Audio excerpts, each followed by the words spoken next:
Hello दोस्तों, नमस्कार। स्वागत है एक बार फिर से आपके अपने प्रिय चैनल पर। दोस्तों आपको बता दें जो अभी की सबसे बड़ी खबर आ रही है, जहां अमेरिकी संसद ने जो बाइडेन से कहा है कि भारत का साथ दो। जी हां दोस्तों, मुंबई ब्लैकआउट पर चाइना को घेर लिया गया है दोस्तों, भारत और अमेरिका की तरफ से। बताएंगे पूरी खबर क्या है ये दोस्तों, उससे आगे आपको बताएंगे। जहां चीन की बड़ी चुनौती को देखकर जो बाइडेन प्रशासन ने खोल दिया है नया मोर्चा। जी हाँ दोस्तों, अब अमेरिका में ही किया जाएगा ये काम, चाइना को नहीं पूछा जाएगा इस काम के लिए। बताएंगे वो कौन सा मोर्चा खोला है अमेरिका ने चाइना के खिलाफ। इससे आगे आपको बताएंगे जहां मोदी सरकार की इस नीति को जो बाइडेन प्रशासन ने बताया है सबसे बड़ा चैलेंज। जी हाँ दोस्तों, बताएंगे आपको मोदी जी की वो कौन सी नीति है जो बाइडेन कह रहे हैं सबसे ज्यादा मुश्किल है। साथ ही आपको बताएंगे जहां चाइना नहीं चाहता उसकी असलियत दुनिया के सामने आए, इसलिए चाइना ने कर दिया है ये बड़ा काम। वो कौन सा काम है दोस्तों, साथ ही आपको बताएंगे। जहां पर मालदा रैली में योगी आदित्यनाथ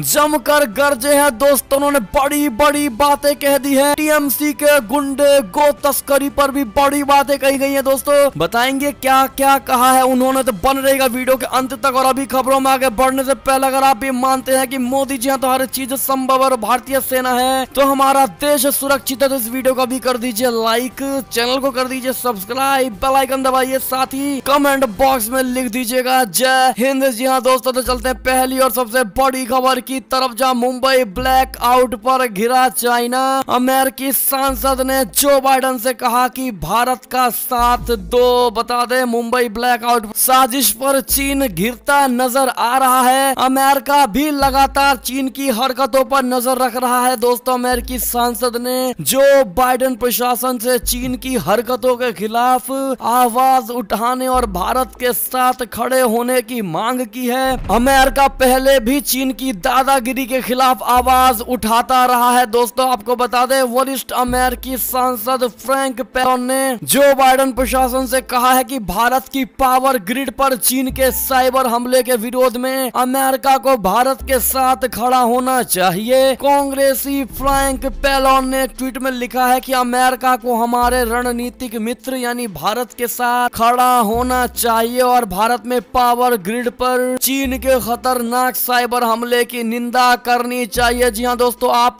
फ्रैंक पेलोन के इस ट्वीट को देख पा रहे होंगे दोस्तों, जहां पर उन्होंने साफ साफ ये बात कही है जो हमने आपको बताया है। रिकॉर्डेड फ्यूचर की रिपोर्ट का हवाला देते हुए फ्रैंक पेलोन ने कहा है कि दोनों देशों के बीच एलएसी पर चल रहे तनाव के बीच हम चीन को बल और धमकी के माध्यम से हावी होने की छूट नहीं दे सकते। अमेरिका के विदेश विभाग की तरफ से कहा गया है कि चीन की भारत के खिलाफ साजिश से जुड़ी रिपोर्ट्स के बारे में पूरी जानकारी है। अमेरिका साइबर स्पेस में खतरों का जवाब देने के लिए दुनिया के तमाम देशों के साथ मिलकर काम करने के लिए प्रतिबद्ध है। जी हाँ दोस्तों, आपको बता दें कि चीन की इस बड़ी साजिश के खुलासे के बाद महाराष्ट्र के गृह मंत्री अनिल देशमुख ने कहा है कि हमने तो पहले ही किसी बड़ी साजिश का शक जाहिर किया था। प्रारंभिक जांच रिपोर्ट के मुताबिक बड़े पैमाने पर ब्लैकआउट साइबर अटैक का प्रयास था दोस्तों। देशमुख ने कहा कि महाराष्ट्र साइबर सेल ने एक जांच रिपोर्ट पेश की है जिसमें मुंबई में ग्रिड फेल होने के पीछे बड़ा साइबर अटैक का सबूत मिला है दोस्तों। ऐसे में इस मामले पर अमेरिका भी अब भारत के साथ आता हुआ नजर आ रहा है दोस्तों, और चाइना को घेरने की बात की जा रही है इस बड़े साइबर अटैक से।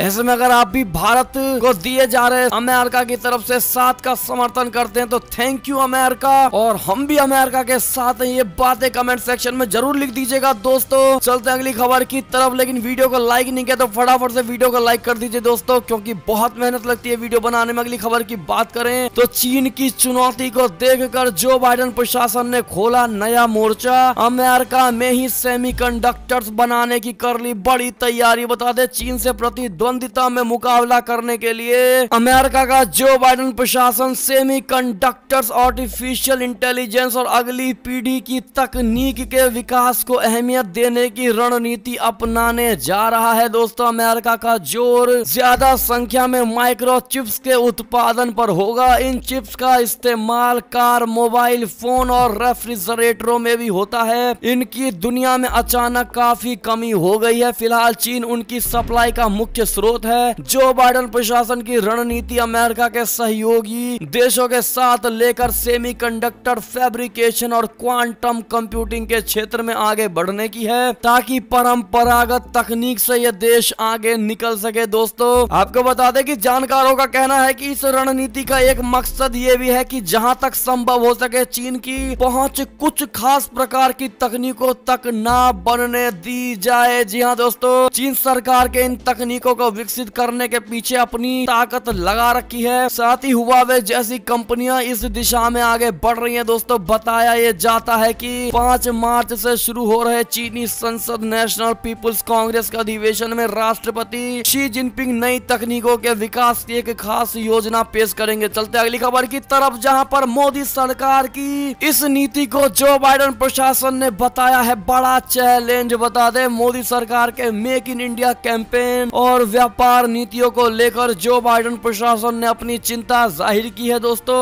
जो बाइडेन प्रशासन ने अमेरिकी कांग्रेस को बताया है कि भारत का मेक इन इंडिया कैंपेन पर जोर देना अमेरिका भारत के द्विपक्षीय व्यापार में बड़ी चुनौती दर्शाता है। आपको बता दें 2021 के लिए व्यापार नीति पर आई रिपोर्ट में यूएस ट्रेड रिप्रेजेंटेटिव ने कहा है कि साल 2020 में अमेरिका की तरफ से भारतीय बाजार में पहुंच से जुड़े मुद्दों को सुलझाने की कोशिश जारी रखी गई। यूएसटीआर ने कहा है कि भारत की व्यापार नीतियों से अमेरिकी निर्यातकों पर भी बड़ा असर पड़ा है। दोस्तों यूएसटीआर ने सोमवार को कांग्रेस को सौंपी गई रिपोर्ट में कहा है कि भारत अपने बड़े बाजार, आर्थिक वृद्धि और विकास के तमाम मौकों की वजह से तमाम अमेरिकी निर्यातकों के लिए जरूरी बाजार बन गया है। दोस्तों अगली खबर की अगर बात करें ऐसे में तो चीन नहीं चाहता कि उसकी असलियत दुनिया के सामने आए, इसलिए 18 फॉरेन जर्नलिस्ट को देश से निकाला है। दोस्तों आपको बता दें चीन नहीं चाहता था कि उसके काले कारनामे दुनिया के सामने आए, इसलिए वो विदेशी पत्रकारों को वापस भेजने में लगा है। दोस्तों पिछले साल चीन ने 18 विदेशी पत्रकारों को निर्वासित किया, जो 1989 के बाद से सबसे ज्यादा है। दरअसल कोरोना वायरस को लेकर चीन को काफी आलोचना का सामना करना पड़ा था। कई मीडिया रिपोर्ट में उसकी साजिशों का उजागर किया गया था दोस्तों, जिसे लेकर वो बौखला गया है। Foreign correspondent club of China का मानना है कि चीन में विदेशी पत्रकारों के लिए काम करने की स्थिति 2020 से काफी बदतर हो गई है। दोस्तों चलते अगली खबर की ओर, जहां पर नेपाल की राष्ट्रपति विद्या देवी भंडारी ने 7 मार्च को बुलाया है संसद का सत्र। आपको बता दें नेपाल की राष्ट्रपति विद्या देवी भंडारी ने 7 मार्च को प्रतिनिधि सभा का सत्र बुलाया है। दरअसल नेपाल के सुप्रीम कोर्ट ने अपने ऐतिहासिक फैसले में प्रधानमंत्री केपी शर्मा ओली के संसद को भंग करने के असंवैधानिक फैसले को पलटते हुए निचले सदन को बहाल कर दिया था।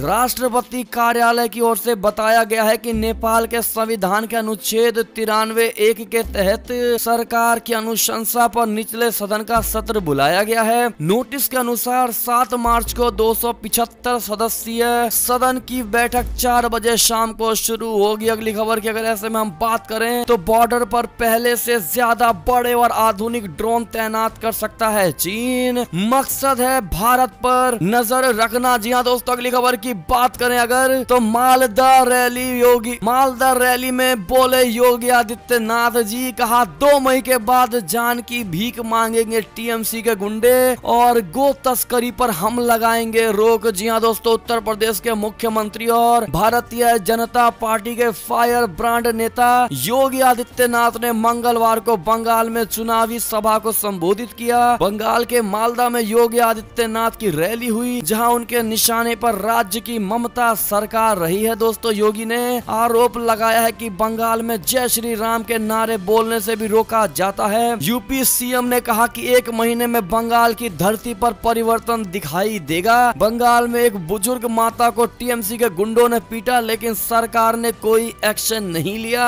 योगी जी ने कहा है कि 2 मई के बाद टीएमसी के गुंडे जान की भीख मांगेंगे और गली में तख्ती लटका कर माफी मांगते फिरेंगे। जी हाँ दोस्तों आपको बता दें उन्होंने कहा है कि जो राम का द्रोही वो काम का नहीं। जी हाँ दोस्तों यूपी सीएम बोले कि कभी भारत को नेतृत्व देने वाला बंगाल आज बदहाल है। बंगाल में सत्ता प्रायोजित अपराध और आतंकवाद देश की सुरक्षा को कड़ी चुनौती दे रहा है। बंगाल में शक्ति की पूजा होती है, लेकिन यहाँ पर दुर्गा पूजा पर पाबंदी लगाई जाती है। ईद पर जबरदस्ती गौ हत्याएं करवाई जाती हैं। गो तस्करी से भावनाओं को नुकसान पहुंचाया जाता है। योगी आदित्यनाथ जी ने कहा है कि बंगाल में जय श्री राम के नारे लगाने से रोका जाता है। अयोध्या में भी एक सरकार ने राम भक्तों पर गोली चलाई थी, उसका हश्र सभी ने देखा है। जो भी राम का द्रोही है उनका बंगाल में कोई काम नहीं। जी हाँ दोस्तों, अगर आप भी मानते हैं कि योगी आदित्यनाथ जी ने बंगाल में जाकर के बड़ा बिगुल फूंक दिया है दोस्तों, और ममता सरकार पर एकदम सटीक तरीके से निशाना साधा है, और इस बार बंगाल में परिवर्तन होकर ही रहेगा दोस्तों। और आप लोग किसकी सरकार बनवाना चाहते हैं बंगाल में कमेंट करके जरूर बताइएगा, और हम योगी आदित्यनाथ जी के साथ खड़े हैं, कमेंट करके बताइएगा दोस्तों। और ऐसे में ये थी अब तक की सारी बड़ी खबरें। आपको हमारी खबरें कैसी लगी? आशा करता हूँ बहुत अच्छी लगी होगी दोस्तों। अगर तनिक भी अच्छी लगी है तो इस वीडियो को हमेशा की तरह अपने भाई बंधुओं में व्हाट्सएप, फेसबुक, ट्विटर के जरिए पूरे भारत में शेयर करना बिल्कुल मत भूलिएगा दोस्तों। और अभी कर दीजिए इस वीडियो को लाइक, चैनल को कर दीजिए सब्सक्राइब, बेल आइकन दबाइए, साथ ही कमेंट बॉक्स